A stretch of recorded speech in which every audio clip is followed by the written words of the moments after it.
एक बहुत ही दिलचस्प कहानी से शुरुआत करते हैं। एक ऐसा टेक जीनियस जो करोड़ों में खेलता था। इतना पैसा कि वो 100-100 डॉलर की गड्डियां लेकर घूमता था और सिर्फ मजे के लिए उन्हें पानी में बहा देता था। दिमाग, रुतबा, पैसा सब कुछ था उसके पास, लेकिन फिर भी उसने अपना सब कुछ गंवा दिया। दूसरी तरफ अमेरिका के ग्रामीण इलाके का एक साधारण सा सफाई कर्मचारी था जो फर्श बुहारता था, और जब उसकी मृत्यु हुई तो उसके बैंक खाते में $8 मिलियन यानी करीब 60-65 करोड़ रुपए से ज्यादा की रकम थी। ये कहानी पूरी तरह से इस धारणा को तोड़ देती है कि पैसों की समझ का ताल्लुक सिर्फ गणित से है। आज के इस विश्लेषण में हम जिस स्रोत सामग्री पर चर्चा कर रहे हैं वो ये साबित करती है कि फाइनेंस कोई स्प्रेडशीट या मुश्किल फॉर्मूला वाला विज्ञान नहीं है, बल्कि ये इंसानी बर्तावों और मनोविज्ञान का एक बहुत ही अनपेक्षित खेल है। रात के 2 बजे अपना बैंक अकाउंट चेक करते हुए जो घबराहट होती है ना, उसे कोई स्प्रेडशीट नहीं नाप सकती। इन दोनों लोगों की तुलना सच में आंखें खोलने वाली है। एक तरफ वो टेक एग्जीक्यूटिव हैं जिसके पास दुनिया भर की डिग्रियां थीं, लेकिन दिखावे के चक्कर में उसने अपना आर्थिक संतुलन खो दिया। और दूसरी तरफ रोनाल्ड रीड, जिसने 17 साल तक सिर्फ झाड़ू लगाई और एक सादा जीवन जिया। ये बात इस भ्रम को हमेशा के लिए मिटा देती है कि अमीर बनने के लिए किसी जीनियस लेवल के आईक्यू की जरूरत होती है। असल बात तो यह है कि कोई इंसान चाहे जितना भी होशियार क्यों ना हो, अगर वो अपनी भावनाओं और अपने अहंकार को काबू में नहीं रख सकता तो आर्थिक रूप से उसकी बर्बादी तय है। किताबी ज्ञान से कहीं ज्यादा इस बात की अहमियत है कि हमारा वित्तीय व्यवहार कैसा है। भाग 1, लक और रिस्क, द इनविजिबल डोपलगैंगर्स। चलिए देखते हैं कि किस्मत और जोखिम की ये अदृश्य शक्तियां केवल कड़ी मेहनत की तुलना में कैसे बहुत बड़ा असर डालती हैं। सफलताओं की कहानियां सुनना सबको पसंद है, लेकिन अक्सर उनके पीछे छुपी अनिश्चितता को नजरअंदाज कर दिया जाता है। उदाहरण के लिए, जब मार्क जुकरबर्ग ने याहू के $1 बिलियन के ऑफर को ठुकराया तो दुनिया ने इसे एक जीनियस का दूरदर्शी कदम बताया। लेकिन वही याहू जब माइक्रोसॉफ्ट के एक बहुत बड़े ऑफर को ठुकराता है तो उसे एक बड़ी मूर्खता कहा जाता है। नतीजे अलग थे, इसलिए कहानी बदल गई। व्यापार की दुनिया में सच्ची काबिलियत को महज सहयोग या किस्मत से अलग करना वाकई बहुत मुश्किल है।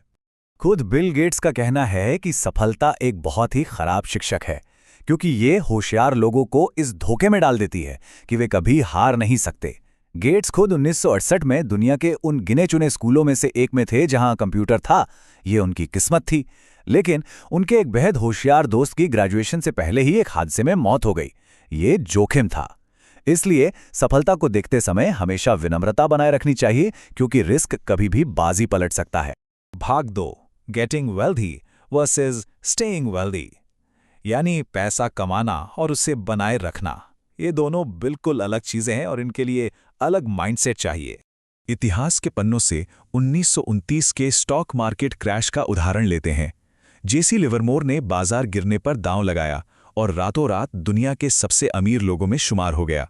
उसे लगा कि वो अजय हैं।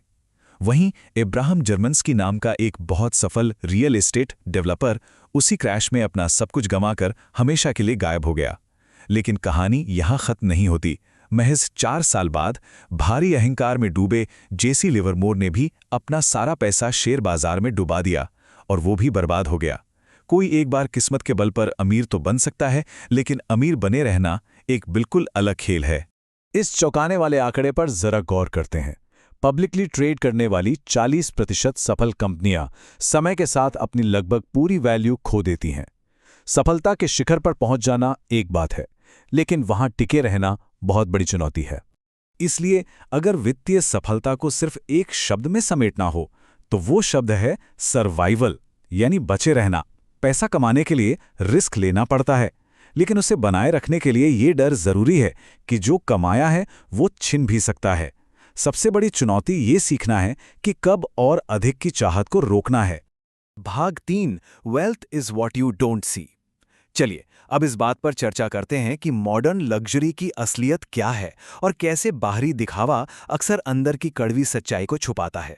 समाज अक्सर सफलता को इस बात से मापता है कि बाहर से क्या दिख रहा है।